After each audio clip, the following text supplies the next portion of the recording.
Hello, ladies and gentlemen. Our video number 2 is going to be over the hearths and diffusion of religion. You should take a moment to set up your notes to look like these. I'm going to be going back and forth between the hearths and diffusion of these 5 major religions, so just make sure you keep everything organized as you're listening. Okay, but the first thing that we're going to do is just kind of talk about a general overview of religion. And remember, when we are talking through the lens of an AP Human Geographer, we're thinking about spatial interactions, and we're comparing and contrasting patterns on the landscape. And so one way that we're going to compare and contrast religious diffusion is thinking about ethnic diffusion versus universalizing diffusion. And you can see here on this map, there is a diffusion of universalizing religions. Let's talk about that one first. Universalizing religions have really well-defined hearths. They also have widespread and well-documented patterns of diffusion. And those hearths and that diffusion is oftentimes based on the life events of a particular man. Followers oftentimes transmit messages preached in those specific hearths to people in other places, and that's what we would consider someone called a missionary, someone to go out and preach the teachings of a particular religion and try to convert others. Now, an ethnic religion is the opposite. Ethnic religions usually have very unclear origins. We know a general area of the hearth, but we're not 100% sure, and very limited diffusion for ethnic religions as well, because remember, they are based on a particular physical or cultural landscape.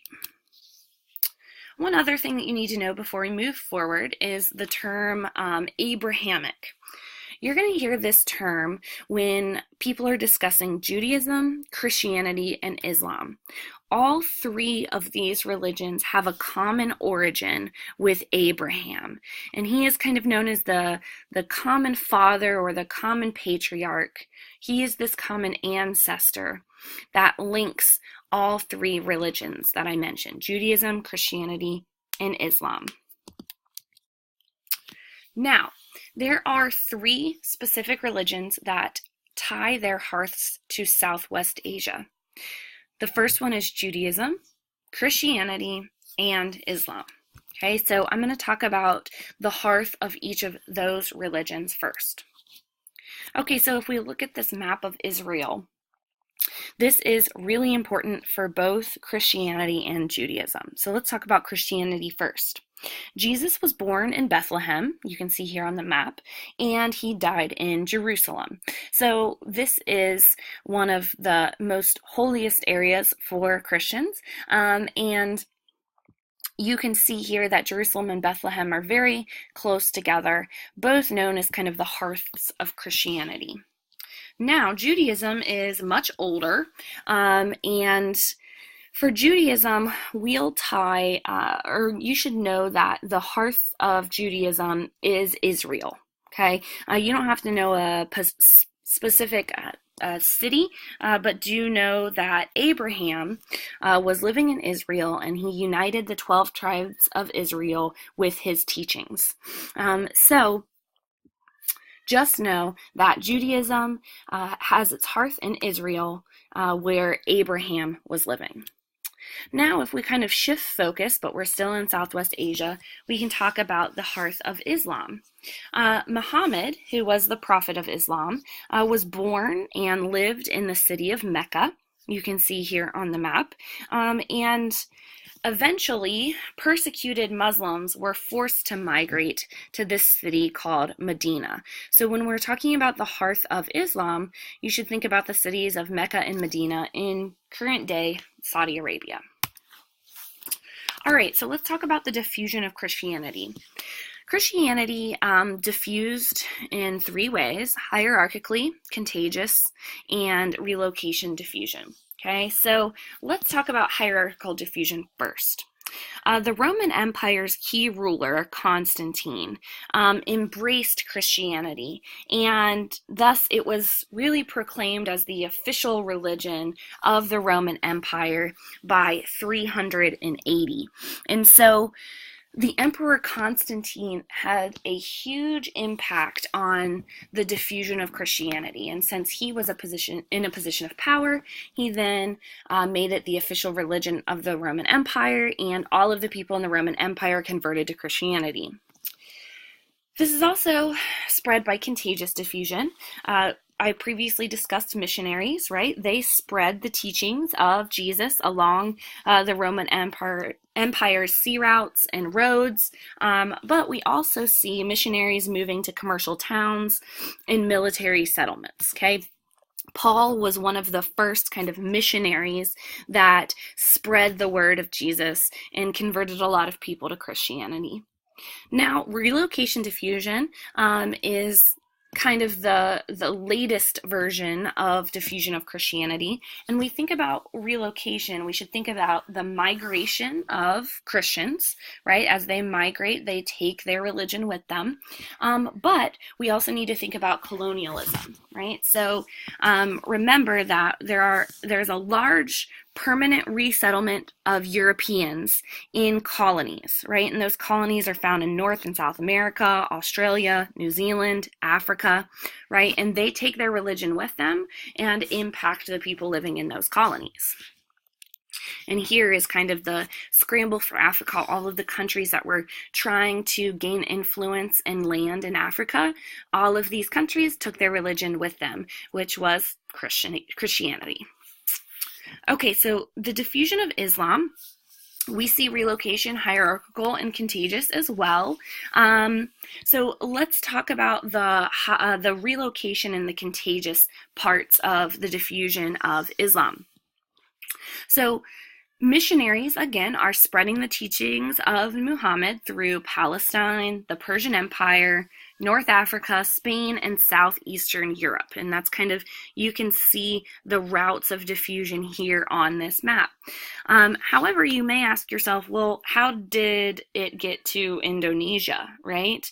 Indonesia is really spatially isolated. It's not in these kind of routes of missionaries or conquest.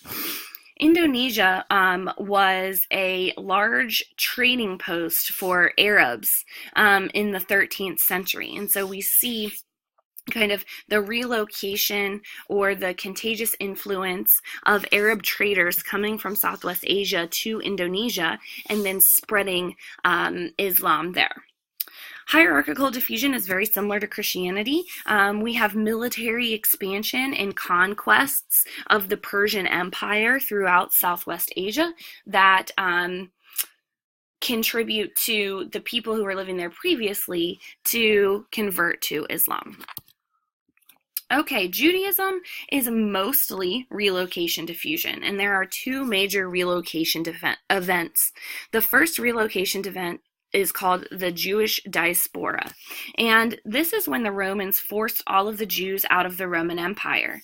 This led Jews to relocate to Eastern and Southern Europe. And you can kind of see that movement here on this map, out from Palestine and Jerusalem to these other places. The second relocation event was the Holocaust, right? Jews are forced to move or relocate by the Nazis, and this also led to the creation of the State of Israel and gigantic migrations of Jews throughout Europe to the United States and other countries. So you can kind of compare what it looked like the distribution of Jews in 1910 to the distribution of Jews in 2012. All right, let's talk about the hearth and the diffusion of Buddhism.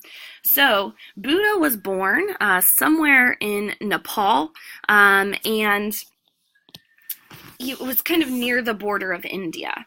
He left home to explore ideas of meditation and thinking and emerged as this Buddha or this awakened or enlightened one. So when we are talking about the origin or the hearth of Buddhism, we're going to consider it somewhere in Nepal. However, the diffusion of Buddhism was not really rapid or far from that hearth in northeastern India. So we can talk about hierarchical diffusion. Asoka, the emperor of a really powerful kingdom in South Asia during the 6th through the 8th centuries, made the decision to fund Buddhist missionaries and converted to Buddhism himself. So that is a hierarchical example of the diffusion of Buddhism, but we also see relocation and contagious diffusion, like we did with the other religions. Merchants along trade routes introduced it to places in China, and missionaries funded by that emperor, Asoka, took it to other places like Sri Lanka, which you can see here. We also see contagious spread of Buddhism from its roots in Northeast India to China, and then Korea and Japan. Okay, Hinduism is an ethnic religion, and so we're not exactly sure about the hearth. We know that it's in South Asia, but we're really not specifically able to locate where. We just know it's somewhere in this Indus Valley civilization, okay, one of the major cultural hearths in our history. And Hinduism kind of existed prior to written history. So a lot of times researchers have to rely on archaeological evidence. So as I said, it's probably was founded in the Indus River Valley, which is now present-day Pakistan. And the earliest surviving Hindu text, known as the Vedas, were written around 1100 before the Common Era, right? And the earliest surviving temples are constructed about 1500 to 2000 years ago. So we do know Hinduism as the oldest religion. So some major takeaways that you need to have leaving this video is that universalizing religions have well-documented places of origin based on the events in the lives of their founders, and ethnic religions do not.